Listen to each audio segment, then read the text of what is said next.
नमस्कार दोस्तों, एक बार फिर से स्वागत है आप सभी का आपके अपनी यूट्यूब चैनल एग्ज़ाम टॉपर में। तो आज जो है हिंदी जो यूपी टेट का हिंदी का जो है वीडियो है। चलिए शुरू करते हैं। निर्देश: निम्नलिखित अवतरण को ध्यानपूर्वक पढ़ें और इसमें संबंधित 31 से 35 तक के प्रश्नों का उत्तर देना है। तो दोस्तों, ये जो आपके सामने गद्यांश दिया गया है, इसको हम पहले पढ़ लेते हैं और उसके बाद में इससे संबंधित प्रश्नों के उत्तर हमें देना है। चलिए पढ़ते हैं। सच्चे वीर पुरुष धीर, गंभीर और आज़ाद होते हैं। उनके मन की गंभीरता और शांति समुद्र की तरह विशाल और गहरी या आकाश की तरह स्थिर और अचल होती है। वे कभी चंचल नहीं होते। रामायण में वाल्मीकि जी ने कुंभकर्ण की गाढ़ी नींद में वीरता का एक चिन्ह दिखलाया है। सच है, सच्चे वीरों की नींद आसानी से नहीं खुलती। ये सत्वगुण के क्षीर समुद्र में ऐसे डूबे रहते हैं कि इनको दुनिया की खबर नहीं होती। वे संसार के सच्चे पराक्रमी होते हैं। ऐसे लोग दुनिया के तख्ते को अपनी आँख की पलकों से हलचल में डाल सकते हैं। ये लोग जब ये शेर जागकर गरजता है, तब सदियों तक इनकी आवाज़ की गूंज सुनाई देती है और सब आवाज़ें बंद हो जाती हैं। तो ये गद्यांश हमने पढ़ लिया है। अब चलते हैं प्रश्न की ओर। सच्चे वीर पुरुष कैसे होते हैं? सच्चे वीर पुरुष धीर, गंभीर और आज़ाद होते हैं। गद्यांश में दिया गया था सच्चे वीर पुरुष धीर, गंभीर और आज़ाद होते हैं। आपका ऑप्शन नंबर ये सही है। अगला क्वेश्चन है, कुंभकर्ण का उल्लेख किस संदर्भ में किया गया है? कुंभकर्ण का उल्लेख किस संदर्भ में किया गया है? गाढ़ी नींद के संदर्भ में, वीरता के संदर्भ में, आलस के संदर्भ में, कायरता के संबंध में? तो ये वीरता के संबंध में, कुंभकर्ण का वर्णन वीरता के संबंध में किया गया है। अगला है, जब सच्चे पुरुष जागकर शेर की तरह गरजते हैं तो क्या होता है? जब सच्चे वीर पुरुष जागकर शेर की तरह गरजते हैं तो लेखक ने बताया है कि सदियों तक उनकी आवाज़ की गूंज सुनाई देती है। सदियों तक उनकी आवाज़ की गूंज सुनाई देती है। ऑप्शन नंबर सी सही है। अगला क्वेश्चन है, सच्चे वीर के मन की गंभीरता कैसी होती है?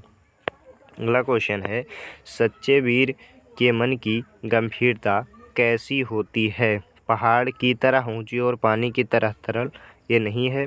समुद्र की तरह विकास और आकाश की तरह स्थिर। आपका ऑप्शन नंबर बी एकदम सही है। समुद्र की तरह विशाल और आकाश की तरह स्थिर। अगला क्वेश्चन है, इस अवतरण का उपयुक्त शीर्षक क्या हो सकता है? इस अवतरण का उपयुक्त शीर्षक क्या हो सकता है? तो इस अवतरण का उपयुक्त शीर्षक सच्ची वीरता हो सकता है, क्योंकि इसमें वीरता के बारे में बताया गया है। अगला क्वेश्चन है, निम्नलिखित में अल्प प्राण वर्ण कौन से हैं? 36 नंबर क्वेश्चन है, निम्नलिखित में से अल्प प्राण वर्ण कौन से हैं? आप लोगों को पता ही होगा, अल्प प्राण वर्ण का और गा आते हैं। अल्प प्राण वर्ण के अंतर्गत का और गा आते हैं। अगला क्वेश्चन है, निम्नलिखित में से कौन शब्द निम्नलिखित में से कौन शब्द तत्सम है? निम्नलिखित में से कौन शब्द तत्सम है? तो तत्सम कुशलील है। इसमें जो ऑप्शन नंबर डी दिया गया है 37 में,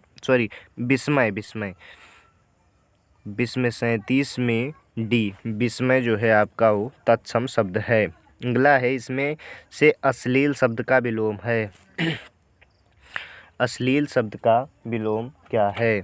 अश्लील शब्द का विलोम क्या है? अश्लील शब्द का विलोम है सश्लील। अश्लील शब्द का विलोम क्या है दोस्तों? सश्लील। ऑप्शन नंबर ए आपका बिल्कुल सही है। 39 नंबर क्वेश्चन है आपका। 39 नंबर क्वेश्चन की आशय शब्द का समानार्थी है। आशय शब्द का समानार्थी है। आशय शब्द का समानार्थी दोस्तों तात्पर्य होता है, तात्पर्य। अगला क्वेश्चन है समरूपी शब्द पर्यंत, पर्यंत, समरूपी शब्द पर्यंत, पर्यंक के सही अर्थ का भेद कीजिए। तो दोस्तों यहाँ पर पर्यंत और पर्यंक का जो है हमको अर्थ बताना है। 40 नंबर क्वेश्चन है। तो इसमें पर्यंत मीन्स तक होता है और पर्यंक मीन्स पलंग होता है, इसलिए आपका ऑप्शन नंबर बी एकदम सही हो जाएगा। ऑप्शन नंबर बी आपका सही हो जाएगा। अगला क्वेश्चन है आयुष्मान का स्त्रीलिंग क्या होता है? आयुष्मान का स्त्रीलिंग क्या होता है? आयुष्मान का स्त्रीलिंग आयुष्मती होता है, आयुष्मती होता है। बहू का बहुवचन पूछा गया है, बहू का बहुवचन पूछा गया है। बहू का बहुवचन बहुएं होता है, बहू का बहुवचन बहुएं होता है। अगला क्वेश्चन है सर्वनाम के कितने भेद माने जाते हैं? सर्वनाम के कितने भेद माने जाते हैं? 43 नंबर क्वेश्चन है आपका ये। सर्वनाम के कितने भेद माने जाते हैं? आपका ऑप्शन नंबर डी हो जाएगा 6 भेद। अगला क्वेश्चन है 44 नंबर क्वेश्चन मीठा अमरूद में मीठा विशेषण किस कोटि का है? मीठा अमरूद, ये जो शब्द दिया गया है आपको मीठा अमरूद, ये जो विशेषण है ये किस कोटि का है? तो 44 नंबर क्वेश्चन है ये। इसमें मीठा अमरूद, अमरूद की मिठाइस के बारे में गुण बताया गया है, इसलिए आपका option number B, option number B सही हो जाएगा। अगला क्वेश्चन है बंदर एक पेड़ से दूसरे पेड़ पर कूद सकता है, इस वाक्य में कौन संयुक्त क्रिया है? बंदर एक पेड़ से दूसरे पेड़ पर कूद सकता है, इस वाक्य में संयुक्त क्रिया क्या है?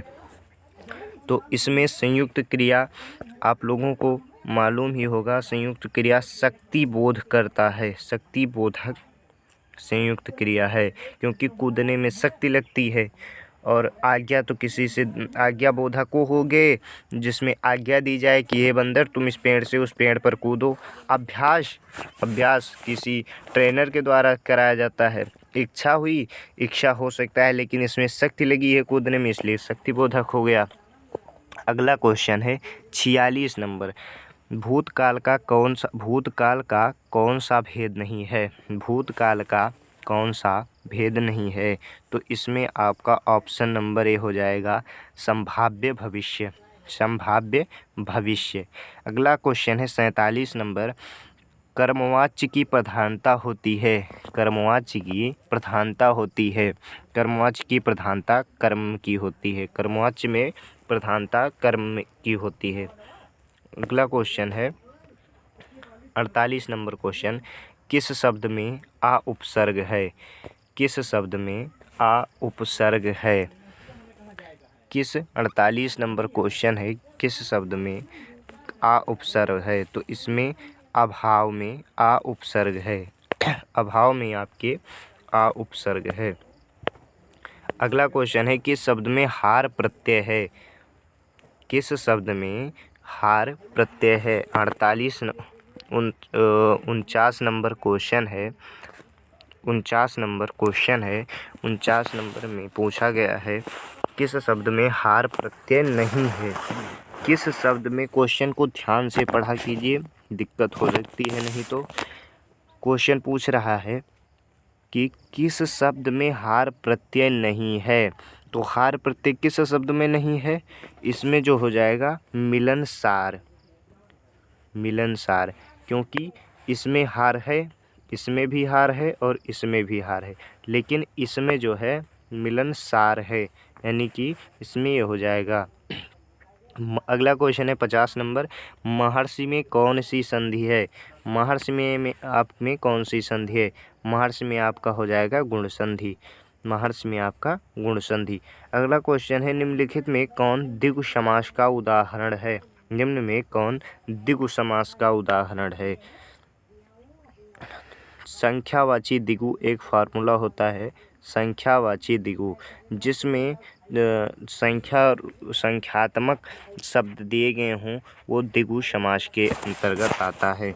51 नंबर क्वेश्चन है इसमें चौराहा में 4 रास्ता यानी कि 4 संख्या है, यानी कि द्विगु समास पूछा गया है, तो ये चौराहा हो जाएगा। अगला क्वेश्चन है, विवरण चिन्ह को एक और किस नाम से पुकारते हैं? विवरण चिन्ह को और एक किस नाम से पुकारते हैं? तो इसमें ऑप्शन नंबर सी हो जाएगा, आदेश चिन्ह। आदेश चिन्ह आपका जो है सही हो जाएगा। जूतम पैजार मुहावरे का अर्थ है। जूतम पैजार मुहावरे का अर्थ है लड़ाई झगड़ा होना। लड़ाई झगड़ा होना आपका ऑप्शन नंबर ए सही हो जाएगा। अगला क्वेश्चन है, पीतर पात सरिस मंडोला में कौन सा अलंकार है? 54 नंबर क्वेश्चन है ये। 54 नंबर क्वेश्चन ये है कि पीतर पात सरिस मंडोला में कौन सा अलंकार है? तो इसमें उपमा अलंकार है। इसमें उपमा अलंकार है। अगला क्वेश्चन है, अधिकार खोकर बैठना या महादुष्कर्म है। इस पंक्ति के रचयिता, ये जो आपको दिया गया है पंक्ति, अधिकार खोकर बैठना महादुष्कर्म है, इस पंक्ति के रचयिता कौन हैं? तो इस पंक्ति के जो रचयिता हैं वो मैथिली शरण गुप्त हैं। मैथिली शरण गुप्त इस पंक्ति के रचयिता हैं, इसलिए आपका ऑप्शन नंबर बी सही हो जाएगा। बढ़ते हैं अगले क्वेश्चन की ओर। 56 नंबर क्वेश्चन है, निम्नलिखित में से मौखिक अभिव्यक्ति का रूप कौन सा है? निम्नलिखित में से मौखिक अभिव्यक्ति का रूप कौन सा है? मौखिक अभिव्यक्ति का रूप कौन सा है? इसमें ऑप्शन नंबर डी हो जाएगा आपका।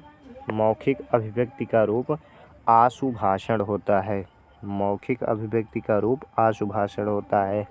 अगला क्वेश्चन है, बालक को प्रारंभिक शिक्षा उसकी मातृभाषा में होने की वकालत किसने की? कि महात्मा गांधी द्वारा किया गया था। बालक की प्रारंभिक शिक्षा मातृभाषा में होने की वकालत महात्मा गांधी द्वारा की गई थी। अगला क्वेश्चन है, उपचारात्मक शिक्षण का उद्देश्य है। उपचारात्मक शिक्षण का उद्देश्य है। तो उपचारात्मक शिक्षण का उद्देश्य अधिगम की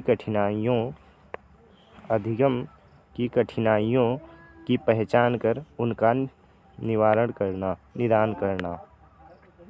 इसमें आपका ऑप्शन नंबर सी सही हो जाएगा। अगला क्वेश्चन है, तीसरी कक्षा में पढ़ने वाला शांतनु हिंदी की कक्षा में अपनी मातृभाषा में बात करता है, आप क्या करेंगे?